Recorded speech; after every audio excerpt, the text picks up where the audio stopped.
ಮೆಕ್ಸಿಕೋದಲ್ಲಿ ಭುಗಿಲೆದ್ದ ಹಿಂಸಾಚಾರ, ಕಾರ್ಟೆಲ್ ನಾಯಕ ಎಲ್ ಮ್ಯಾಂಚೋ ಸಾವು ನಂತರ ಅಶಾಂತಿ. ಹಾಯ್ ಹಲೋ ನಮಸ್ಕಾರ, ಸುಪ್ರೀಂ ಟಿವಿಗೆ ಸ್ವಾಗತ. ಮೆಕ್ಸಿಕೋದ ಜೆಲಿಸ್ಕೋ ರಾಜ್ಯದಲ್ಲಿ ನಡೆದ ಭದ್ರತಾ ಕಾರ್ಯಾಚರಣೆಯ ವೇಳೆ ಎಲ್ ಮ್ಯಾಂಚೋ ಎಂದು ಕರೆಯಲ್ಪಡುವ ನೆಮೆಸಿಯೋ ರೂಬೆನ್ ಒಸೆಗುರಾ ಸೆರ್ವಾಂಟೆಸ್ ಸಾವನ್ನಪ್ಪಿರುವುದಾಗಿ ವರದಿಯಾಗಿದೆ.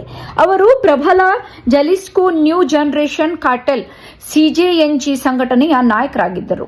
ಅಮೆರಿಕದ ಗುಪ್ತಚರ ಬೆಂಬಲದೊಂದಿಗೆ ಮೆಕ್ಸಿಕನ್ ಸೈನ್ಯ ನಡೆಸಿದ ದಾಳಿಯಲ್ಲಿ ಭದ್ರತಾ ಪಡೆಗಳೊಂದಿಗೆ ನಡೆದ ಘರ್ಷಣೆಯಲ್ಲಿ ಎಲ್ ಮ್ಯಾಂಚೋ ಗಾಯಗೊಂಡು ನಂತರ ಮೆಕ್ಸಿಕೋ ಸಿಟಿಗೆ ಕರೆದೊಯ್ಯುವಾಗ ಮೃತಪಟ್ಟಿದ್ದಾರೆ ಎನ್ನಲಾಗ್ತಾ. ಸಿಜೆಎನ್ಜಿ ಸಂಘಟನೆಯ ಮೆಕ್ಸಿಕೋದ ಅತ್ಯಂತ ಪ್ರಭಾವಶಾಲಿ ಹಾಗೂ ಅಪಾಯಕಾರಿ ಕ್ರಿಮಿನಲ್ ಜಾಲಗಳಲ್ಲಿ ಒಂದಾಗಿ ಪರಿಗಣಿಸಲಾಗುತ್ತದೆ. ಫೆಂಟನಿಲ್ ಹಾಗೂ ಮೆಥಾಂಫೆಟಮೈನ್ ಮಾದಕ ವಸ್ತುಗಳ ಅಮೆರಿಕಕ್ಕೆ ಸಾಗಿಸುವುದರಲ್ಲಿ ಈ ಸಂಘಟನೆಯ ಪಾತ್ರವಿದೆ ಎಂಬ ಆರೋಪಗಳಿವೆ. ಹಿಂಸಾತ್ಮಕ ಪ್ರತಿಕಾರಗಳು ನಾಯಕನ ಸಾವಿನ ಘೋಷಣೆಯಾದ ತಕ್ಷಣ ದೇಶದ ವಿವಿಧ ಭಾಗಗಳಲ್ಲಿ ಹಿಂಸಾಚಾರ ಭುಗಿಲೆದ್ದಿದೆ.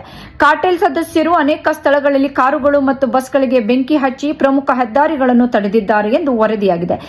ಗ್ವಾಡಲ್ಜರ್ ಹಾಗೂ ಪ್ಯೂರ್ಟೋ ವಾಲ್ಟರ್ಟಾ ನಗರದಲ್ಲಿ ಬೀದಿಗಳಲ್ಲಿ ಹೊಗೆಯೇರಿದ ದೃಶ್ಯಗಳು ಕಂಡುಬಂದಿದ್ದು, ಗುಂಡಿನ ಚಕಮಕಿಗಳ ಭೀತಿಯಿಂದ ಶಾಲೆಗಳನ್ನು ತಾತ್ಕಾಲಿಕವಾಗಿ ಬಂದ್ ಮಾಡಲಾಗಿದೆ. ಸಾರ್ವಜನಿಕರಲ್ಲಿ ಆತಂಕದ ವಾತಾವರಣ ನಿರ್ಮಾಣವಾಗಿದೆ. ವಿದೇಶಿ ಸರ್ಕಾರಗಳ ಎಚ್ಚರಿಕೆ ಸ್ಥಿತಿಗಳು ತೀವ್ರಗೊಳ್ಳುತ್ತಿದ್ದಂತೆ ಕೆಲವು ವಿದೇಶಿ ಸರ್ಕಾರಗಳು ತಮ್ಮ ನಾಗರಿಕರಿಗೆ ಪ್ರಯಾಣ ಎಚ್ಚರಿಕೆಗಳನ್ನು ಹೊರಡಿಸಿವೆ.